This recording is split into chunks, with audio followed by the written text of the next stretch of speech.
तीन स्टेजेस है।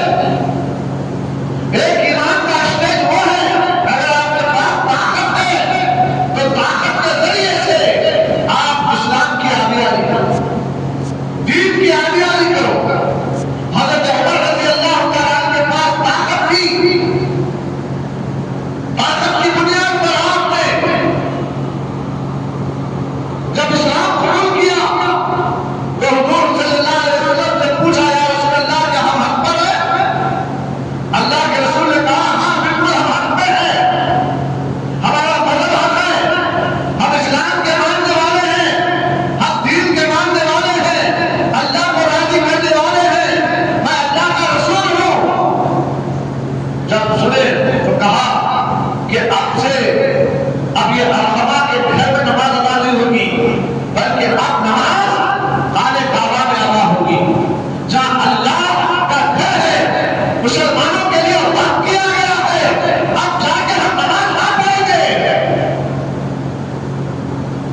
हज़रत उमर रज़ी अल्लाह तआला अपने म्यान से तलवार निकाल कर कहा, छोड़ ताकत दिया। हज़रत अमीर हम्जा रज़ी अल्लाह तआला के बड़े ताकतवर थे, ये हुजूर के चाचा थे। आप भी अपनी तलवार निकाले, क्योंकि पहले एक ताकतवर थे, दो ताकतवर हो गए, तो दोनों को हिम्मत आ गई। तो एक ताकतवर दूसरे ताकतवर से जब मिलता है तो हिम्मत पैदा होती है। और तो सामने इस्लाम में पता चला, अगर एक सियासतदान दूसरे सियासतदान से मिलकर अगर काम करा, चाहे मजहबी हो चाहे सियासी हो, उसकी ताकत बढ़ जाती है। एक खानदान वाला और दूसरे खानदान से मिलकर अगर कोई काम करते हैं तो खानदान की ताकत बढ़ जाती है। एक भाई दूसरे भाई के साथ मिलकर रहता है तो घर की ताकत बढ़ जाती है। इसी तरीके से हज़रत उमर रज़ी अल्लाह तआला जैसे ही ऐलान किए तो अमीर हम्जा रज़ी अल्लाह तआला के बाजू से तलवार निकाल के कहा, मैं भी रेडी। क्या हुआ? ताकत का इस्तेमाल बता रहा। जब अल्लाह ने ताकत दी है तो ताकत के जरिए से शरीयत के पैगाम को, सुन्नत के रसूल के पैगाम को, इस्लाम के पैगाम को, सच्चाई को, हक़ानियत को, अमल के पैगाम को सारी दुनिया में फैलाने वाले लोग। ताकत नहीं है तो क्या करना?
बोले हम, मुख खोले हम, तो आए दिन जो चादरों पे जो कारनामे हुए हैं हमारी कौम के, असर में शख्स लोगों के सामने, और जब तक हमारा कोई आदमी उनके अंदर जाकर नहीं दिया, उनको क्या मालूम थी वक्त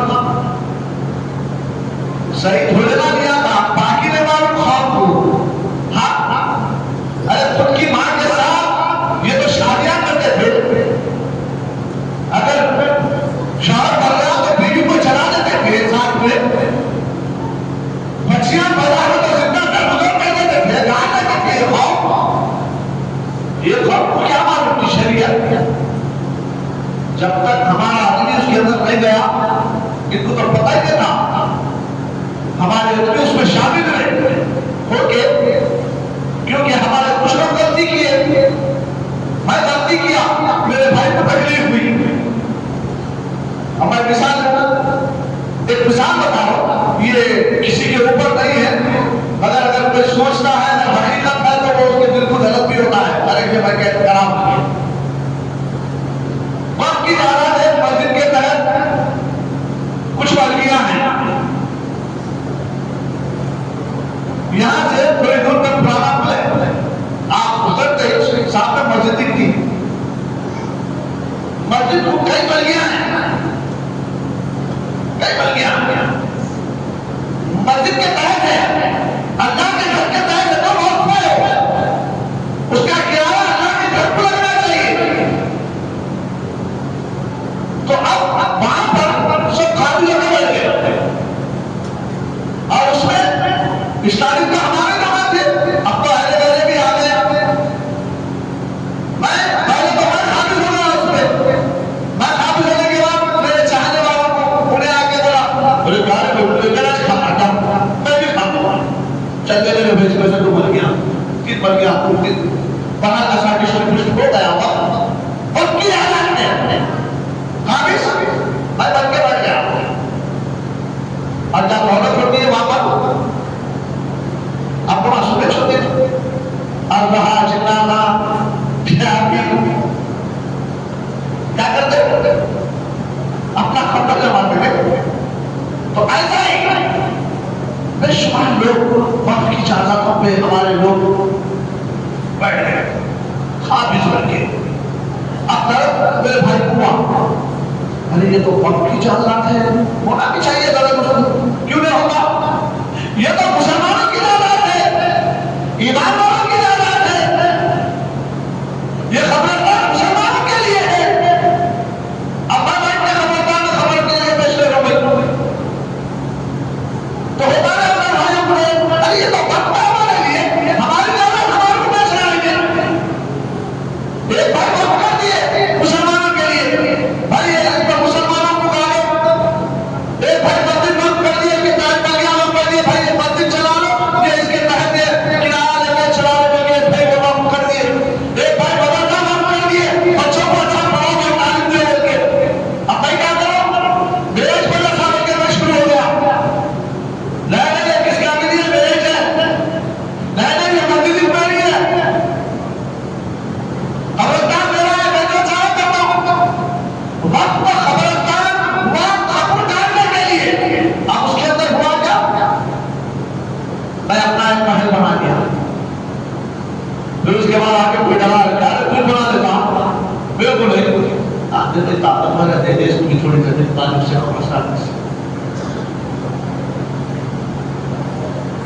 अच्छा लिखा है तो उसका हवाई बन जाना, ये तो हमारी जिंदगी का, हम लोग आपको न्याय करने वाले, हम जानते था पूरे खानदान को नहीं गाड़ देना, दूसरों को आने नहीं देना, लोगों को दर्द होते बातें, ये चीजें वहां पर हुई है, जिसकी वजह से ये बहुत फिर हमारा खुल के बताया ऐसा होना भाई वहां,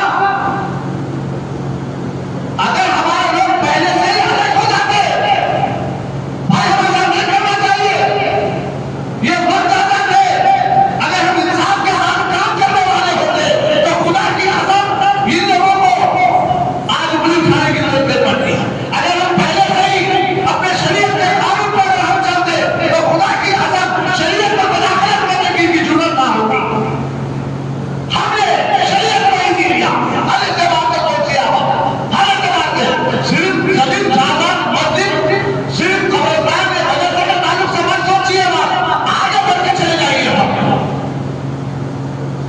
मैंने अपनी बेटी को बड़ी खूबसूरत है, जहां तो बदल पढ़ने के गई तो क्या होगा बोल हमने शरीयत के खिलाफ अपनी बेटी को कॉलेज में भेजा। नहीं, कल्चर चलता भाई।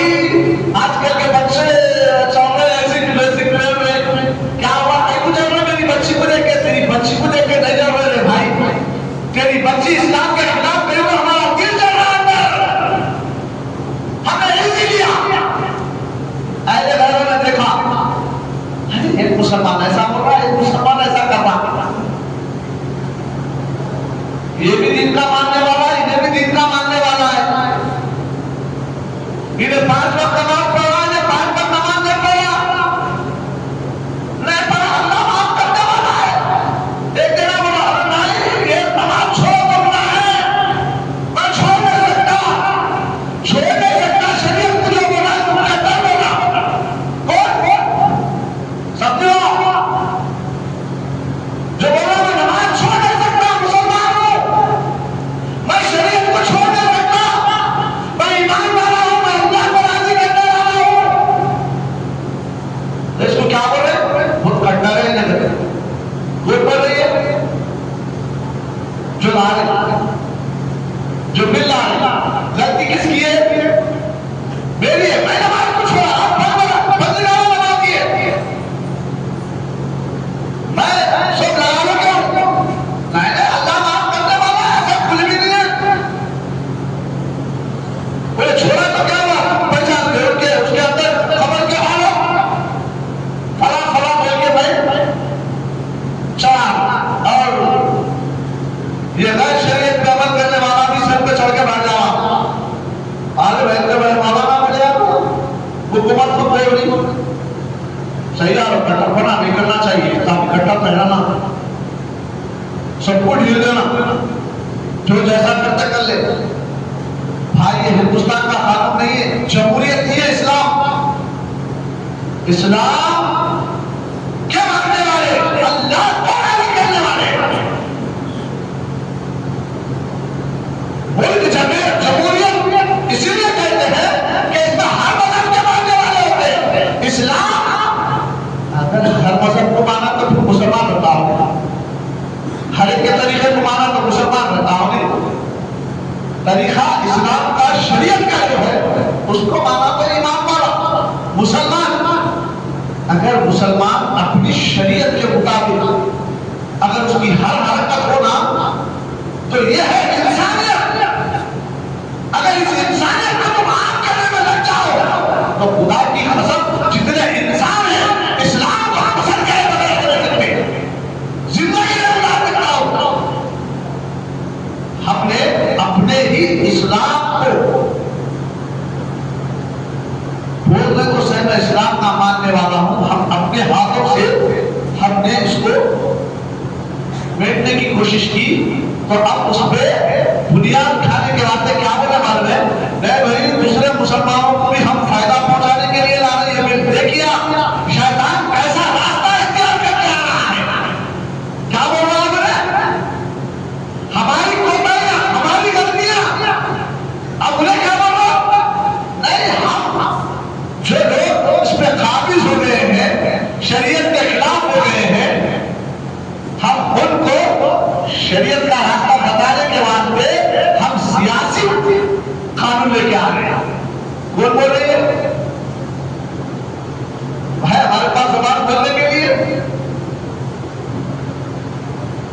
ऐसा समझाया जा रहा, और 7 दिन का टाइम चीफ सुप्रीम कोर्ट का जज ने दिया, 7 दिन का टाइम तुम लोग को इनके ताल्लुक से बोलो क्या बोलना चाहते हैं, आखिर पेश करो अगली तुम लोग, फिर तो बना दिया कानून, तो पास कर दिया तुम लोग, मगर इस कानून के पास करने में इनकी गलतियां क्या है बताओ, उनके टाइम दिए हो कितनी लचक है देखिए इसके अंदर। अब हम क्या समझ रहे हैं, काबे बर्तन में नहीं बिल तो बाद में हुआ, सुप्रीम कोर्ट में जीत गए, समझो लचक को समझो, क्या उनका जज बोला, सीट पे बैठ के हम बोला, सही बोला, नहीं बोलो सही बोला, मगर उन्हें जो पॉइंट दिया उसके अंदर लचक को समझो, ये विश्वास का बात करो तुम लोग, इनके बता रहा क्या चीजें बताओगे, 7 दिन का टाइम दिए, 5 दिन का टाइम इनकी शुरुआत सुनाई होगी। फिर उसके बाद 5 दिन पहले हमको दिया गया कि तुम लोग भी अपनी अर्जी पेश कर सकते हो। समझ रहे मैं क्या बोला चाह रहा हूं? 7 दिन पहले पूरा हुकूमत के हमले को दे दिया गया। एडमिनिस्ट्रेशन जिसके हाथ में, हुकूमत जिसके हाथ में, उनको कितना जरा बोलो 7 दिन। जिसके हाथों में हुकूमत नहीं है, ये गली का लीडर, वो गली का लीडर, ये शहर का एमपी, वो शहर के एमपी के हाथ में 5 दिन का है। 5 दिन में बना के लाना आपको। खैर अल्लाह मुसलमानों को ईमान की ताकत दी, ईमान की कुव्वत दी। इंशाल्लाह 5 दिन नहीं 2-3 दिन में बनाने के अलावा अल्लाह करे इनको दीनी फिक्र अता फरमाए, शरीयत की फिक्र अता फरमाए, खौफ खुदा अता फरमाए।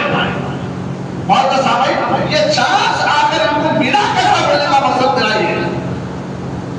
आखिर ये लोग इस हमारे शरीयत के कानून में मुदाखलत करने का मौका इनको दिया।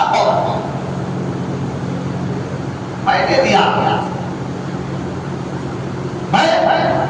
मेरे हद तक तो मैं सही हूं, जो भी करो मैं सही, शरीयत के खिलाफ जा रहा हूं मैं सही, तरीकत के खिलाफ जा रहा हूं मैं सही, मारिफत के खिलाफ जा रहा हूं मैं सही, नमाज पढ़ते हो फिर भी मैं सही, मस्जिद को आवाज न करो फिर भी मैं सही, सुन्नत रसूल को अमल न करो फिर भी मैं सही, इत्तिबा रसूल मुझे नहीं होना मगर रसूल का करना करता फिर भी मैं सही, रसूल का करना करता ताजीब रसूल की नहीं करता फिर भी मैं सही। ये मैं का रट जब से हमारे अंदर घुस गया, ऐसी गहरी ताकतें हम पे टूट पड़ी। जब तक साहबा कराम रज़ियल्लाहु तआला अन्हुम नहीं,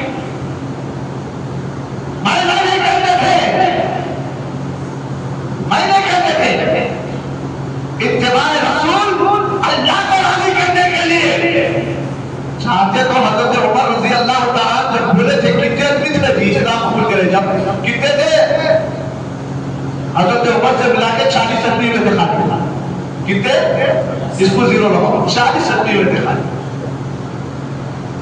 अगर कुफार मुशरिकीन चाहते तो क्या कर सकते थे आप बताना। यहां मैंने कहा यहां बुहारी ताकत थी, अल्लाह पर ईमान लाए थे हजरत उमर। क्या बोले अल्लाह के रसूल के सामने, या रसूल अल्लाह का हम हक पे है, अल्लाह के रसूल ने कहा बिल्कुल हम हक पे है। अब हक पे है तो अब हम ये अल्लाह के घर में नमाज़ें पढ़ेंगे, जहां खाने काबा है, अल्लाह का घर है, मुसलमानों के लिए वक्त की आवाज है, इबादत के लिए, रियादत के लिए, मुजाहिदे के लिए हम वहां पर जाके नमाज पढ़ेंगे। खाने काबा भी क्या है, क्या है खाने काबा? भूल जाते नहीं, वक्त। मिन्हा क्या है? वक्त। मुज़ल्लफ़ा क्या है? वक्त। जन्नतुल बकी क्या है? वक्त। अगर खाने काबा में मैं मर गया या मदीने में मर गया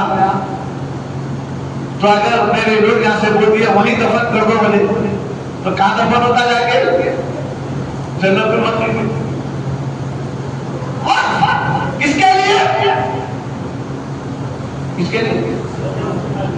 हमारी खामोशियां छिप रही है, जितना भी सर चढ़ रही ना कौम आज, ये हमारी खामोशियां हैं। कुछ भी कर लेते हैं, बक लेते, मौलाना बनते रहता, हमें घूमते रहते और कुछ जबान बोल बोल के खामोश हो जाना उन्हें आखिरी में, अपन कुछ बोलना ही नहीं ना, अपन भागना। मौलाना अगर हजरत में दिए तो ले जाना वहां पर, गए तो फिर मौलाना का चर्चा कहा हो जाता कि कुछ भी नहीं होता चर्चा मौलाना का, तुम्हारा चर्चा होगा आसमान। हक के लिए निकलेंगे, एक एक खत्म बढ़ाएंगे तो एक एक वहां पर दर्द लगेगा। मगर हम अना को फला करो तो फिर गाना हाथ में मिलकर उन्हें गुजार होता है। हजरत उमर ने अपनी अना को फला कर अल्लाह के रसूल की बारगाह में तशरीफ लाए थे। अब कुछ नहीं, बस या रसूल अल्लाह हम कलमा पढ़े, आप पर ईमान लाए, हम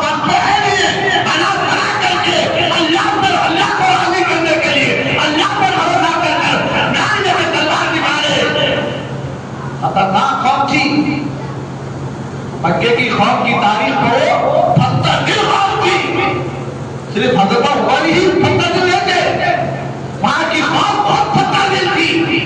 ऐसे पत्थर दिल कौम में अल्लाह अकबर तलवार का खींच लेना, इस्लाम की आबियाई के लिए निकल जाना, और फिर साथ में ये कहना कि जो पहली जाना मुसलमानों की जो है इबादत का, या रसूल अल्लाह आप अलखमा के घर में नहीं, वहां मक्के में जाके नमाज पढ़ेंगे।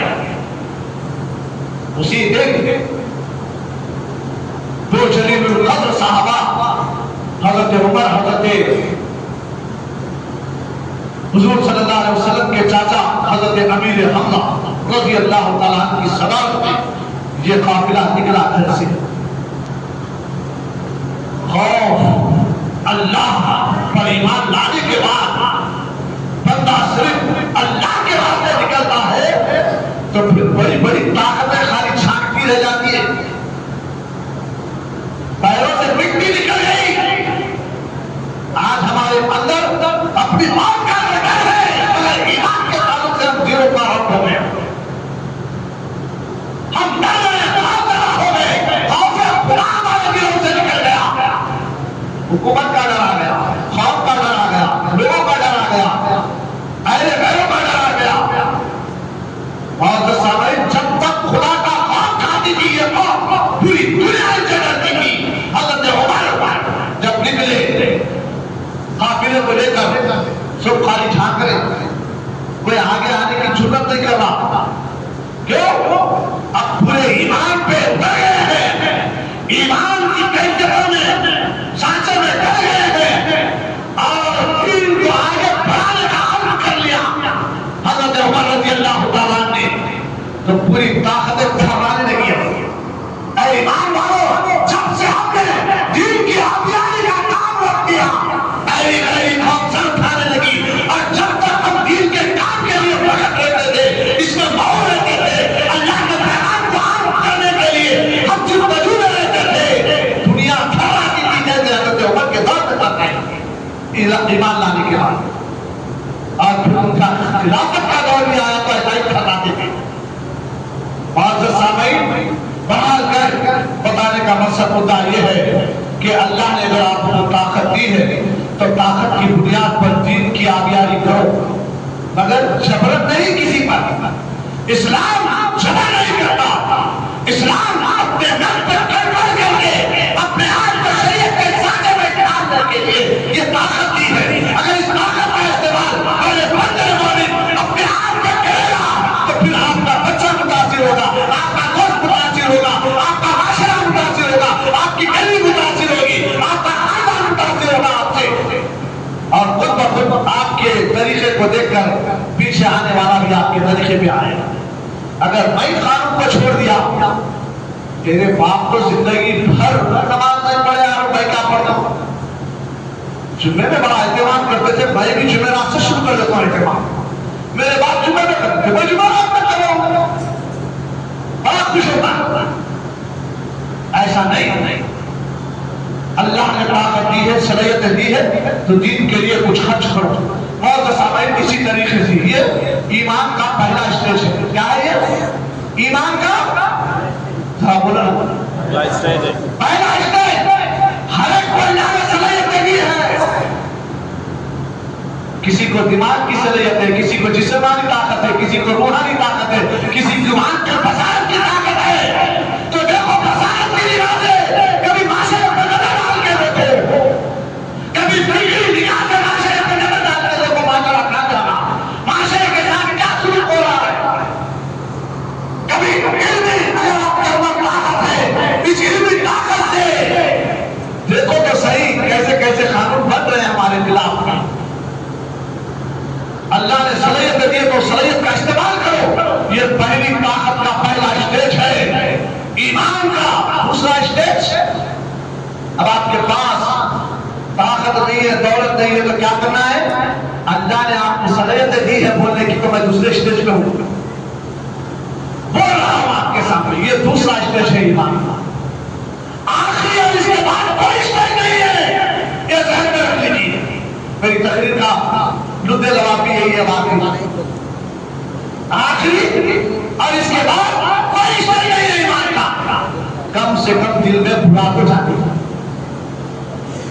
जो शरीयत पे अमल नहीं करता, जो सुन्नत पे अमल नहीं करता, जो नमाजें नहीं पढ़ता,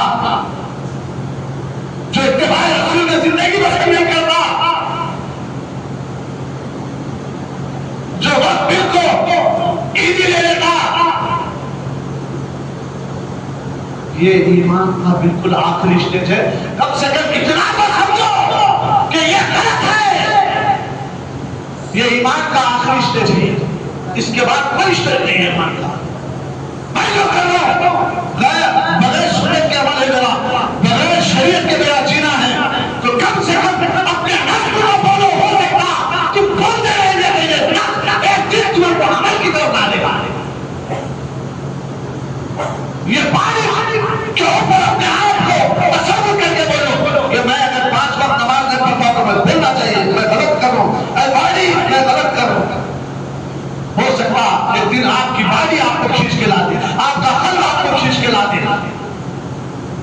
बहुत सामयिक ये ईमान का आखिरी स्टेज है। इसके बाद कोई स्टेज नहीं है।